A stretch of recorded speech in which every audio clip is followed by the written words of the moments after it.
அன்பர்களே, நண்பர்களே, உங்கள் பாலுவின் இனிய காலை வணக்கம். இன்று மே மாதம் 24ஆம் தேதி, அதாவது வைகாசி மாதம் 10ஆம் தேதி சனிக்கிழமை, துவாதசி திதி, ரேவதி நட்சத்திரம் மத்தியானம் 1:48 வரை, அதற்கு மேல் அஸ்வினி நட்சத்திரம்.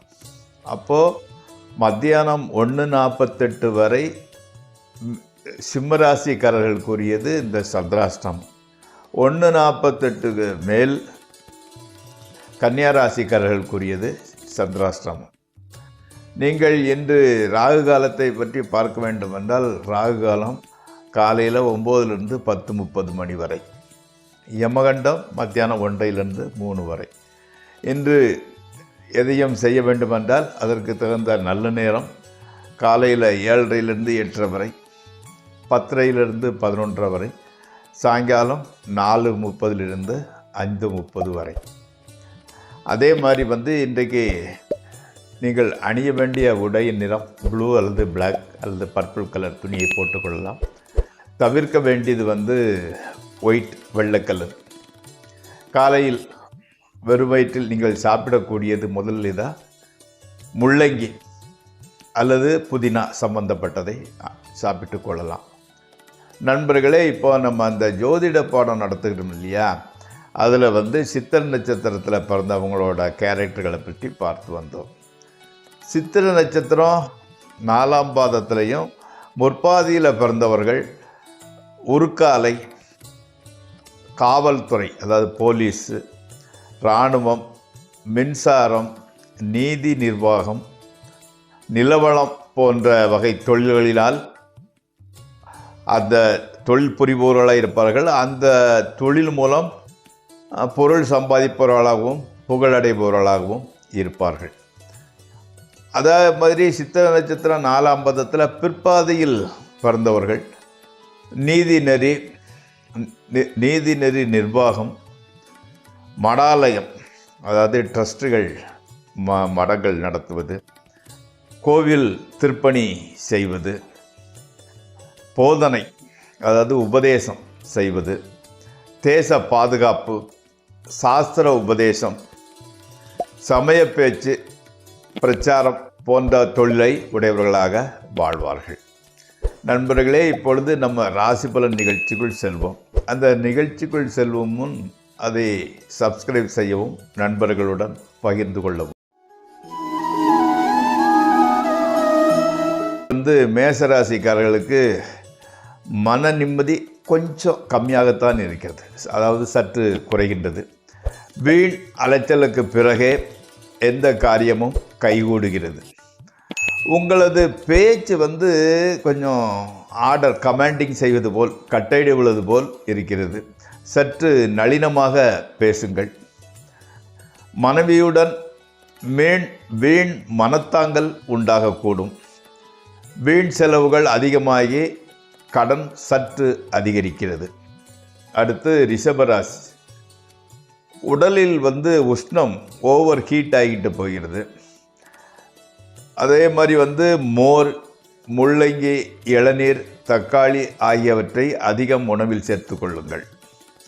குடும்பத்தில் மருத்துவ செலவு கொஞ்சம் ஜாஸ்தி ஆகிட்டு போகுது.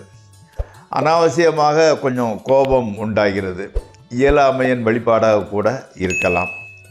வாக்குறுதி எதுவும் கொடுக்க வேண்டாம். சொன்ன சொல்லை காப்பாற்ற முடியாது. கொஞ்சம் டல்லாகவே இருக்கிறது இன்றைய பொழுது. அடுத்து மிதுன ராசி. பணத்தட்டுப்பாடு கொஞ்சம் ஜாஸ்தி அதிகரிக்கிறது. குடும்பத்தில் ஒருத்தர் நோயினால் பாதிக்கப்பட ஆஸ்பத்திரியில் சேர்க்க வேண்டி வருகிறது.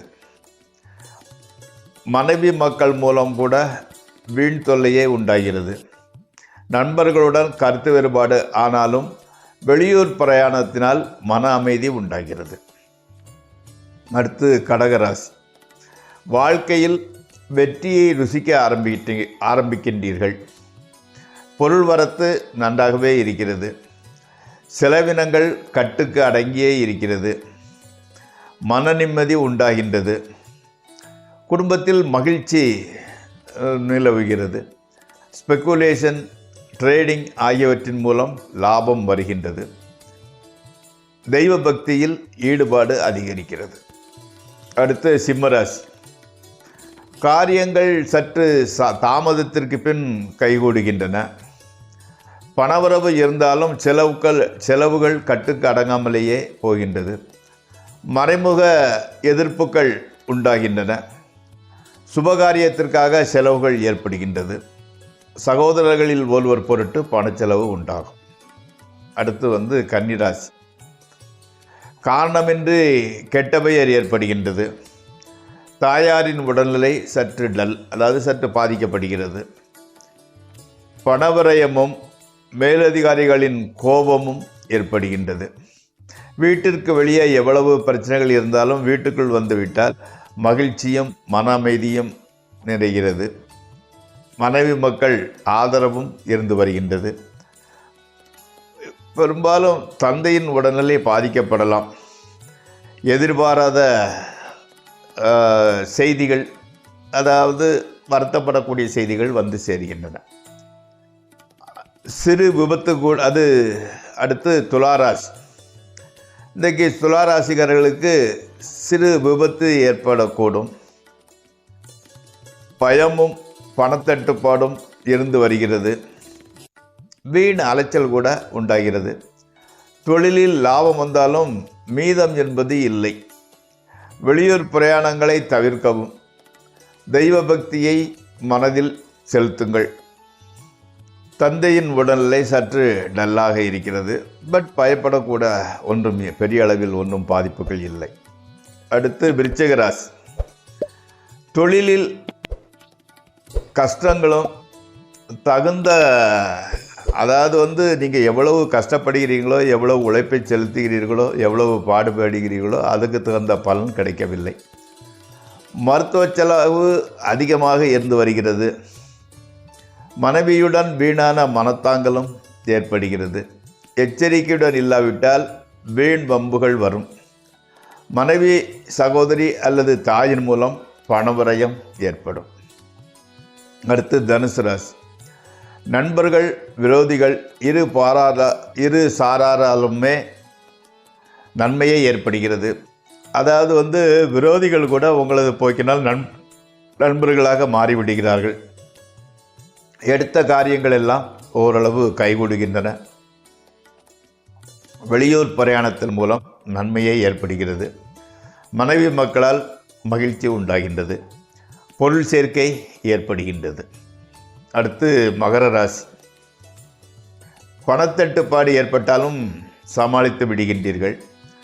மக்களை பற்றிய கவலை மனதை வாட்டுகிறது. அதிர்ஷ்டம் வருவது போல் தெரிகிறது, ஆனால் வரமாட்டேன் என்கிறது. வீட்டினுள் மாத்திரம் மகிழ்ச்சியும் அமைதியும் கிடைக்கின்றது.